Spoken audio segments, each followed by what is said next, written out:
কোরিয়াতে রান্না করা গরুর মাংসের চাহিদা দিন দিন বাড়ছে। আপনি দেখবেন যে কয়েক টন গরুর পাঁজর একসাথে রেফ্রিজারেটর থেকে বের করে স্বয়ংক্রিয় কড়া দিয়ে কেটে সেগুলোকে স্কোয়ার শেপে নিয়ে যাওয়া হচ্ছে।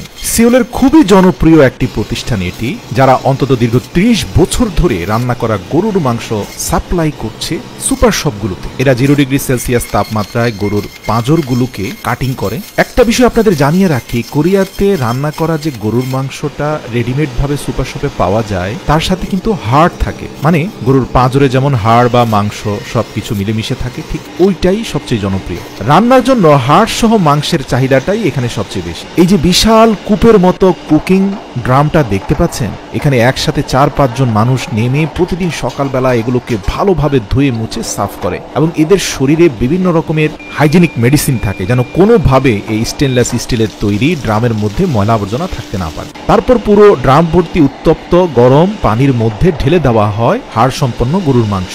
তো এখান থেকে খুব ভালোভাবে রান্না করে ঝোলটাকে নিচে রেখে ছাঁকনির মাধ্যমে মাংসগুলোকে উঠিয়ে এনে সেখান থেকে অপ্রয়োজনীয় চর্বিগুলো সরিয়ে ফেলা হয় ম্যানুয়ালি, এবং টুকরোগুলোকে যতটুকু সম্ভব ছোট করা হয়। তো এই ছোট টুকরোর সাথে কোরিয়ান বিভিন্ন রকমের সস, এরপরে আছে তাদের পার্ল, আপনারা দেখতে পাচ্ছেন দেখতে অনেকটা আপেলের মতো এই সুস্বাদু ফ্রুটসটা তারা এই রান্না করা গরুর মাংসের সাথে ব্যবহার করে। এছাড়াও ব্যবহার করা হয় অনিয়ন বা পেঁয়াজ, এছাড়াও রেডিশ বা মূলা। আমাদের দেশীয় মূলার মতো নয়, তাদের দেশের একটা মূলার ওজন হয় 8 থেকে 10 কেজি। এগুলো কিন্তু অত্যন্ত টেস্টি হয়। আপনি দেখবেন বিভিন্ন কোরিয়ান নুডলস স্যুপের মধ্যেও কিন্তু এই রেডিশটা খুবই ব্যবহৃত হয়, এটার হেলথ বেনিফিট অনেক বেশি। তো এগুলোকে কিছুটা লম্বা আয়তকার করে কেটে তার সাথে পেঁয়াজ কুচি সহ সবগুলোকে গ্রাইন্ড করে আপনি দেখবেন যে বড় একটা ড্রামের মধ্যে করে সেই বৃহৎ আকার সে রান্না করা গরুর মাংসের সাথে মিশিয়ে দেওয়া হচ্ছে। এরপরে এই যে খাবারটা জনপ্রিয় হওয়ার পিছনে মূল যেই চেঞ্জ মেকার সেটা হচ্ছে জিঞ্জার বা আদা। আপনি দেখবেন যে অন্তত 10 থেকে 15 কেজি আদাকে একটা জালের বস্তার মধ্যে ঢুকিয়ে সেটাকে নিচে ফেলে দেওয়া হচ্ছে, সাথে আরো পেঁয়াজ পাতা দেওয়া হচ্ছে, আরো বিভিন্ন ধরনের মশলা, সেগুলোকে ফুড গ্রেড জালের মধ্যে ঢুকিয়ে সেগুলো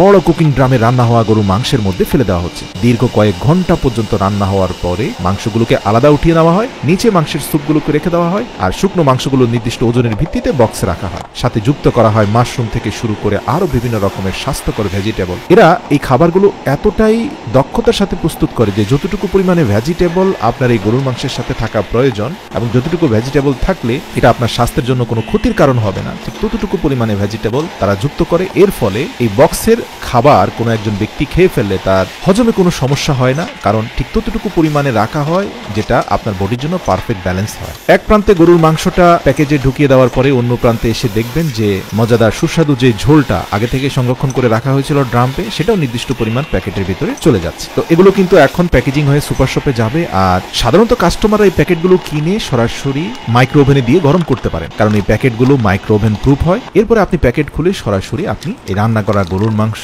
উপভোগ করতে পারেন। প্রিয় দর্শক, কোরিয়াতে এই খাবার মোটেই হালাল নয় মুসলিমদের জন্য, তবে আমাদের দেশে আপনি চাইলে হালাল প্রক্রিয়ায় এই ব্যবসাটা চালু করতে পারেন, কারণ এটা কোরিয়াতে এতটাই জনপ্রিয় হয়েছে যে এখন কোরিয়ার আশপাশের দেশ ছাড়িয়ে আমেরিকা এবং ইউরোপেও রপ্তানি হচ্ছে। আপনি জানেন আমাদের দেশে গরুর মাংসের চাহিদা অনেক বেশি। সুতরাং আইডিয়াটা ভালো লাগলে আপনি নিজেও এমন একটা ফুড লাইনের ব্যবসা শুরু করতে পারেন।